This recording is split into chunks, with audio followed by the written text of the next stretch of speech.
Welcome guys. वाकई आप English reading सीखना चाहते हैं तो बिल्कुल आप सही वीडियो में आए हैं। इस वीडियो को पूरा देखिएगा और पहले दिन से इंग्लिश रीडिंग सीख जाइए, ठीक है, ताकि मैं आपको बेहतर से बेहतर तरीके से आगे भी और बता पाऊँ। इसमें बहुत सारे वर्ड मीनिंग है, आप उसको याद कर लीजिएगा। मैं साथ ही साथ याद भी करा दूंगा। इसमें बहुत सारे ग्रामर के रूल्स, टेंसेस के रूल दिए गए हैं, ये भी आपको समझना है, ठीक है। चलिए बिना देरी के वीडियो को स्टार्ट करते हैं। अगर आप मेरे चैनल पर नए हैं तो चैनल को सब्सक्राइब कीजिए, वीडियो को लाइक कीजिए और शेयर कीजिए। आज का टॉपिक है the girls who never give up. लड़की जो कभी भी हार नहीं माना। गिव अप मतलब होता है हार मानना, ठीक है। नेवर मतलब होता है कभी नहीं हार माना। हु मतलब होता है जो, और गर्ल मतलब होता है लड़की, ठीक है। लड़की जो कभी हार नहीं माना। तो क्या हो जाएगा? There was a little girl named Siya. Siya नाम का एक छोटी लड़की थी। तो वाज मतलब हो गया था या थी, ठीक है। अ लिटिल गर्ल एक छोटी लड़की, नेम्ड मतलब हो गया नाम का, और सिया तो एक लड़की है जो कि नाउन है, ठीक है। यानी सिया नाम की एक छोटी लड़की थी। सी लव्ड उसे पसंद था, to learn new things. To learn सीखना, नई चीजें। थिंग्स मतलब होता है नई नई चीजें, उसे सीखना पसंद था, ठीक है। अब यहाँ पे ध्यान दीजिएगा, लव। लव मतलब होता है पसंद होना, प्यार करना, ठीक है। किसी चीज को लाइक करना, उसके लिए बोलते हैं लव। यहाँ पे लव का सेकेंड फॉर्म का यूज किया गया लव्ड, मतलब क्या पसंद था, यानी उसे पसंद था नई नई चीजें सीखना। बट लेकिन सम टाइम कभी कभी, ठीक है, सम टाइम कभी कभी, सी बिकम अपसेट वह हो जाती थी। क्या हो जाती थी? उदास हो जाती थी। यहाँ पे बिकम का सेकेंड फॉर्म दिया है बिकेम, ठीक है। तो क्या हो जाएगा? ये पास्ट टेंस में ये यूज होगा, ठीक है। वह कभी कभी अपसेट हो जाती थी। वेन जब सी कुड नॉट डू समथिंग, जब वह कुछ नहीं, ठीक है, कर सकती थी। तो यहाँ पे नॉट डू समथिंग मतलब कुछ नहीं कर पाना। तो यहाँ पे कुड का यूज हुआ है, तो क्या सकती थी। जब वह कुछ नहीं कर सकती थी, वह क्या कभी कभी अपसेट हो जाती थी। अब देखिए, ऑन द फर्स्ट ट्राई, यानी पहली प्रयास में जब वह कुछ नहीं कर पाता था तो अपसेट हो जाता था। ऑन मतलब ये पर, फर्स्ट ट्राई मतलब पहली प्रयास। वन डे एक दिन, सिया साव हर क्लासमेट। सिया ने देखा अपने क्लासमेट। क्लासमेट मतलब जो सहपाठी जो अपने साथ पढ़ते हैं उसको क्लासमेट बोलते हैं, ठीक है। सी मतलब होता है देखना, सी का यहाँ पे सेकंड फॉर्म का यूज किया गया साव। सिया ने अपने क्लासमेट को देखा राइडिंग अ बाइसिकल, चलाते हुए एक साइकिल को, यानी बाइसिकल को चलाते हुए देखा। यानी दो पहिया जो साइकिल होता है जो सभी ने चलाया उसी की बात कर रहा है, ठीक है। सी ऑल्सो वांटेड टू राइड, वह भी चाहती थी टू राइड चलाना। वांटेड मतलब होता है चाहना, वांटेड वांट मतलब होता है चाहना। वांट का यहाँ पे सेकेंड फॉर्म का यूज किया है, तो वांटेड मतलब चाहती थी, वह भी, आल्सो यहाँ पे भी, ठीक है। टू राइड मतलब चलाना, यानी क्या हो जाएगा? वह भी चलाना चाहती थी। सो इसलिए हर फादर, उसके पिताजी ने बाउथ खरीद दिया, हर अ स्मॉल रेड साइकिल, उसे एक छोटा लाल साइकिल, ठीक है।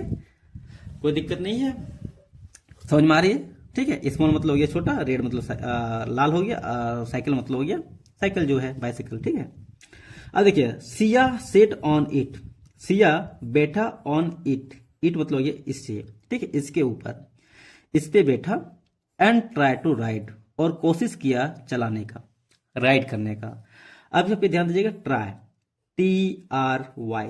ट्राई मतलब होता है कोशिश करना। ट्राई का यहाँ पे सेकेंड फॉर्म का यूज किया गया ट्राइड, मतलब हो गया कोशिश किया। बट लेकिन ही फेल डाउन इमीडिएटली, लेकिन तुरंत क्या हुआ? वह गिर गई। फेल डाउन मतलब होता है गिर जाना, इमीडिएटली मतलब हो गया तुरंत, लेकिन वह तुरंत गिर गया। अब नाउ ट्राई अगेन। आप कहानी में आगे देखें तो क्या हो जाएगा? सी ट्राइड अगेन, वह दोबारा कोशिश की। एंड फेल अगेन, और दोबारा गिर गया। अगेन मतलब होता है दोबारा, फेल मतलब होता है गिरना। ट्राइड मतलब होता है कोशिश करना, ट्राई मतलब होता है कोशिश करना। ट्राई का यहाँ पे सेकेंड फॉर्म का यूज किया ट्राइड, और थर्ड फॉर्म भी यही होता है, ठीक है। तो क्या हुआ? दोबारा गिर गया, दोबारा कोशिश किया और दोबारा गिर गया।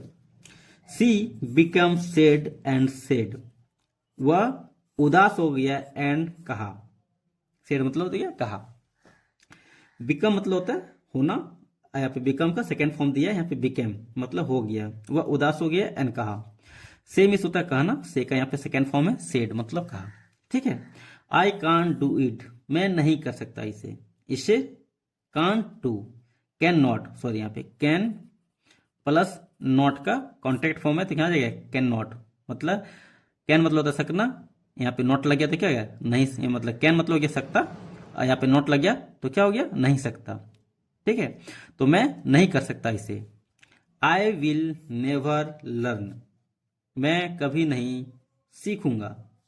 आई विल नेवर, मैं कभी नहीं सीखूंगा। आई विल लर्न मतलब मैं सीखूंगा, यहाँ पे लग गया नेवर तो क्या चाहिए कभी नहीं सीखूंगा। ठीक है, मैं कभी नहीं सीखूंगा। Her father smiled and said gently, उसके पिताजी ने मुस्कुराया और कहा विनम्रता से, यानी नरम आवाज में। अब यहाँ देखिए स्माइल है, यहाँ पे स्माइल मतलब होता है मुस्कुराना, स्माइल का यहाँ पे सेकंड फॉर्म का यूज किया गया है, स्माइल मतलब मुस्कुराया। सेम इस होता है कहना, से का यहाँ पे सेकंड फॉर्म का यूज किया गया, सेड मतलब कहा, जेंटली मतलब विनम्रता से। ठीक है, उसके पिताजी मुस्कुराए और विनम्रता से कहा। Siya every skill need to practice, हर योग्यता, स्किल मतलब क्या होता है कि जैसे आप कुछ सीख रहे हैं, ठीक है, ठीक है, आपकी जो सीख रहे हैं उसको बोलते हैं स्किल्ड।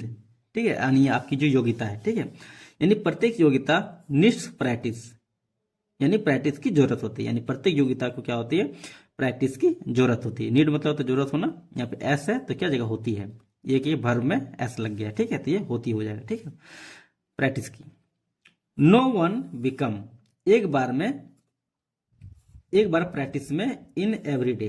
अब यहां देखिए नो वन कोई नहीं, बिकम्स आती है, ठीक है, एक भी नहीं आती या फिर कोई नहीं आती है, प्रैक्टिस इन वन डे, एक दिन के प्रैक्टिस में नहीं होती है। ट्राई अगेन, बार बार कोशिश करने से आती है। ठीक है, ये कहने का उसका मतलब है। नेक्स्ट अगले दिन, Siya tried once more, Siya ने कोशिश किया एक बार और, वंस मोर मतलब होता है एक बार और। Siya balance for a few second, Siya ने बैलेंस किया संतुलन किया, फॉर अ फ्यू सेकेंड यानी कुछ सेकेंड्स के लिए। ठीक है, सिया क्या किया कुछ सेकेंड के लिए संतुलन किया साइकिल को। बट लेकिन, then he slipped, then she slipped, लेकिन फिर वह फिसल गया। ठीक है, लेकिन कोशिश किया फिर वह क्या हुआ फिसल गया। अब यहाँ पे देखिए देखिए ध्यान दीजिएगा, यहाँ पे ट्राई, ट्राई TRY, ट्राई का यहाँ पे सेकंड फॉर्म का यूज किया गया। जब भी आता है सब्जेक्ट के बाद वो सेकंड फॉर्म ही आता है, याद देखिएगा। अगर आता है इस फॉर्म में तो क्या होता है सेकंड फॉर्म होगा, थर्ड फॉर्म नहीं होगा, याद देखिएगा। सिया ने क्या कोशिश किया, ठीक है, थर्ड फॉर्म भी यही होता है। और यहाँ पे बैलेंस, बैलेंस मतलब होता है संतुलन बनाना, तो बैलेंस का यहाँ पे सेकेंड फॉर्म का यूज किया गया बैलेंस्ड, और थर्ड फॉर्म भी होता है बैलेंस्ड, कुछ सेकेंड के लिए, लेकिन वह फिर क्या हुआ स्लिप यानी फिसल गया। SLIP स्लिप मतलब होता है फिसलना, यहाँ पे स्लिप का सेकेंड फॉर्म का यूज किया गया स्लिप्ड। ठीक है, और थर्ड फॉर्म भी स्लिप्ड ही होता है। अब देखिए यहाँ पे सी गॉट अप, वह उठा, गॉट अप मतलब होता है वह उठा, वह उठी। ठीक है, अ dust her dresses, dusted her dresses and try again, और साफ किया अपने ड्रेस के जो गंदगी था उसको साफ किया। डस्टेड मतलब होता है साफ करना, जो भी गिरा तो वो गंदगी लगा उसको साफ किया। एंड ट्राइड अगेन, और दोबारा कोशिश किया। TRY ट्राई मतलब होता है कोशिश करना, ट्राई का यहाँ पे सेकंड फॉर्म का यूज किया गया ट्राइड, मतलब कोशिश किया दोबारा। एवरी डे, प्रत्येक दिन, सी प्रैक्टिस अ लिटिल मोर, प्रत्येक दिन प्रयास किया एक छोटा, मतलब थोड़ा थोड़ा करके, और भी क्या हुआ प्रयास किया। लिटिल मतलब थोड़ी सी और, ठीक है, थोड़ी और भी हुआ प्रयास किया। Her legs hurt some time, उसके पैरों में चोट लग जाता था, सम टाइम मतलब कुछ समय। ठीक है, कभी कभी उसके पैरों में भी चोट लग जाता था। बट लेकिन, सी डिड नॉट स्टॉप, वह नहीं रुकी, या फिर वह नहीं रुका। ठीक है, लेकिन वह नहीं रुकी।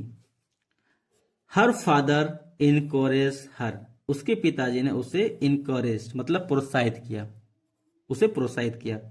सेइंग कह करके, जस्ट ट्राई, और कोशिश करो, वन मोर। ठीक है, जस्ट ट्राई मतलब थोड़ी सी और भी कोशिश करो, एक बार और। यहाँ पे देखिए वन मोर टाइम, ठीक है, एक और बार कोशिश करो। जस्ट ट्राई मतलब कोशिश करो, वन मोर टाइम यानी और थोड़ी सी। वन इवनिंग, एक शाम, Siya suddenly road the cycle without falling. एक दिन क्या हुआ, एक शाम में सिया सडनली अचानक रोड चलाने लगा साइकिल को बिना गिरे। विदाउट मतलब होता है के बिना, फॉलिंग मतलब गिरे। अब देखो RIDE, राइड मतलब होता है चलाना, राइड का यहाँ पे सेकेंड फॉर्म का यूज किया रोड, और थर्ड फॉर्म होगा RIDDEN, रीडन। ठीक है, सिया क्या हुआ, अचानक बिना गिरे चलाने लगा। विदाउट मतलब होता है के बिना, फॉलिंग मतलब गिरे, मतलब गिरे। Siya want around the park happily, Siya गया पार्क के पार्क। ठीक है, अब यहाँ देखिए सिया गया, गो मतलब होता है जाना, गो का यहाँ पे सेकंड फॉर्म का यूज किया गया, तो क्या जगह गया, तो सी वेंट, हुआ गया, अराउंड द पार्क यानी पार्क के पास, हैप्पीली यानी खुशी खुशी, खुशी खुशी गया। ठीक है, ऑल द चिल्ड्रेन, सभी बच्चे, क्लैप्ड एंड सेड, क्लैप मतलब होता है ताली बजाया और कहा, वाओ सिया, ठीक है, यू लर्न इट, तुमने इसे सीख लिया। अब Siya smile proudly and said, Siya मुस्कुराया गर्व से और कहा, आई लर्न इट, मैंने इसे सीख लिया, बिकॉज क्योंकि, आई डोंट गिव अप, क्योंकि मैंने हार नहीं माना। अगर वो हार मान जाता तो वो भी नहीं सीख पाता। जैसे कि आपने अभी इंग्लिश पढ़ना शुरू किया है, अगर हार मान लेते हैं तो आप भी नहीं सीख पाइएगा, क्योंकि ये चीज क्या होती है, धीरे धीरे प्रैक्टिस से आती है। ठीक है, वो क्या हुआ, हार नहीं माना और सीख लिया। अब देखिए मोरल ऑफ द स्टोरी क्या है, नेवर गिव अप, कभी हार मत मानो, प्रैक्टिस मेक यू स्ट्रांग, यानी प्रयास जो है बनाती है तुम्हें मजबूत। ठीक है, प्रयास तुम्हें मजबूत बनाती है। इसमें देखो CLAP, क्लैप मतलब क्या होता है ताली बजाना, क्लैप्ट यहाँ पे क्या V2 हो जाएगा, अभी 3 भी क्लैप्ट ही है। से यहाँ पे, से का यहाँ पे सेकंड फॉर्म का यूज किया गया सेड, और यहाँ पे लर्न मतलब होता है सीखना, लर्न का यहाँ पे सेकंड फॉर्म यूज किया गया लर्न, और थर्ड फॉर्म भी यही होता है, याद रखिए। ठीक है, चाइल्ड मतलब होता है बच्चा, चाइल्ड का यहाँ पे प्लूरल फॉर्म है चिल्ड्रेन, और यहाँ तो कुछ है नहीं ऐसे। लर्न मतलब होता है सीखना, लर्न का सेकंड फॉर्म है, ये भी क्या सेकंड फॉर्म है, थर्ड फॉर्म है, ये भी बिकॉज, बिकॉज मतलब होता है क्योंकि, लर्न मतलब सीखना, और यहाँ पे डोंट मतलब होता है नहीं, गिव अप मतलब होता है हार माना। और कुछ है नहीं। चलिए इस वीडियो में ये तक, फिर अगले वीडियो में जो भी बच्चे थे वीडियो को लाइक कीजिएगा, चैनल को सब्सक्राइब कीजिएगा, ताकि ऐसे ही इंटरेस्टिंग वीडियो मैं आपके लिए देता रहूँ। चलिए यहाँ तक के लिए जय हिंद।